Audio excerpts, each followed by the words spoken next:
जो जो लाइव अभी देख रहा है उसमें कौन कौन क्रिकेट लवर है ये बताइए। तो उसके बारे में हमको कुछ बात करना है आप लोगों से, क्रिकेट के बारे में, क्योंकि हम तो क्रिकेट से बहुत प्यार करते हैं। मतलब मेरा अलग सा एक लगाव है क्रिकेट से।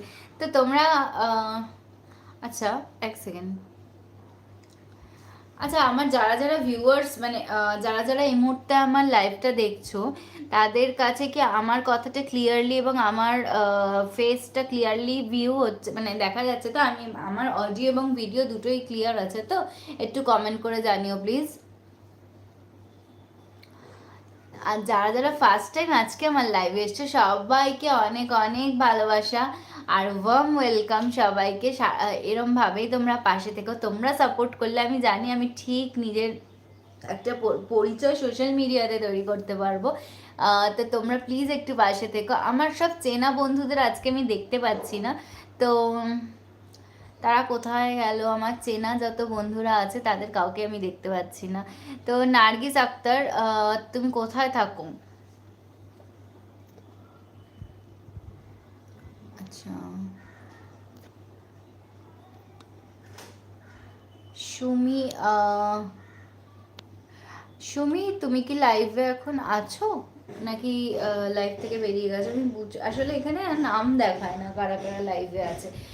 তো যদি লাইভে থাকো প্লিজ একটু কমেন্ট করো সুমি।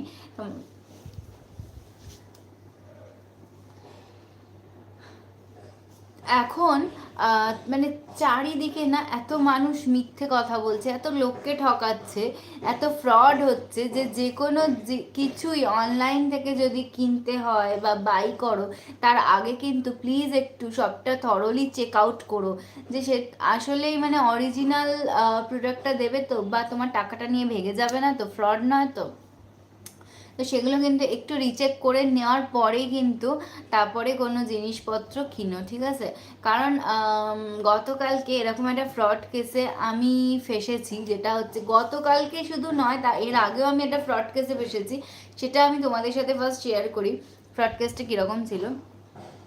তো আমাকে একটা নাম্বার থেকে কন্টিনিউয়াসলি 4-5 বার কল করেছে, ঠিক আছে? আমি অচেনা নাম্বার আমি কখনোই রিসিভ করি না।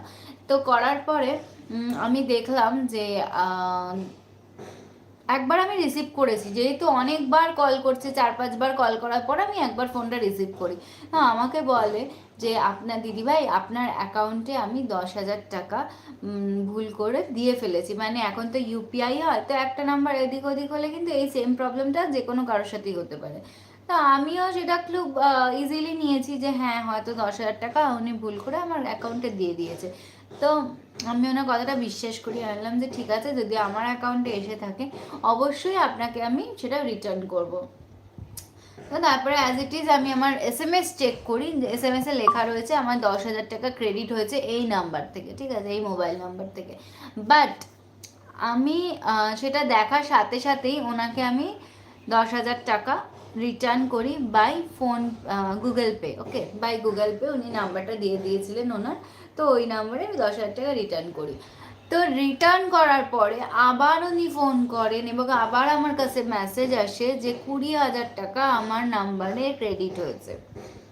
তো আমার না সামহাউ ডাউট হয় যে একবার মানুষ ভুল করে একটা নাম্বার এদিক ওদিক হতেই পারে, বাট সেম ভুল আবার করছে 20,000 টাকা, এবং সে রীতিমতন কাঁদছে যে আমার বাবা হসপিটালে ভর্তি, আমি হসপিটালে টাকা দিতে পারছি না, আপনি যতক্ষণ না টাকাটা পাঠাবেন আমি পে করতে পারবো না, আমার বিলটা দিতে পারবো না, বাবার চিকিৎসা আটকে আছে।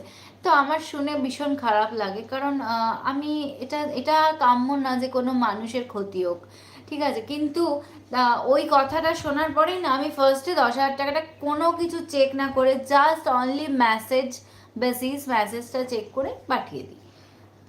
তো সেকেন্ড টাইম যখন উনি 20,000 টাকা আবার আমাকে ফোন করে বলে দিদি ভাই 20,000 টাকা আপনার ফোনে চলে গেছে, আপনি ওটা একটু পাঠিয়ে দিন। তো আমার না খুব ডাউট হয়, আমি আমার হাজবেন্ডকে কল করি। তো কল করে ওকে পুরো ডিটেলসটা বলি, ও বলে যে ব্যাংকের স্টেটমেন্টটা কি চেক করেছো? আমি বললাম না, আমি চেক করিনি। কারণ আমার মনেই হয়নি, আমার জাস্ট এইটুকু মাথাতেও আসেনি যে একটা মানুষ নিজের বাবাকে নিয়ে এতটা মিথ্যে কথা বলতে পারে টাকা ইনকামের জন্য, ঠিক আছে? তো সে কারণে আমি ওটা চেক করিনি। বলে না মানে ভালো মানুষের সুযোগ নেয় সবাই। তো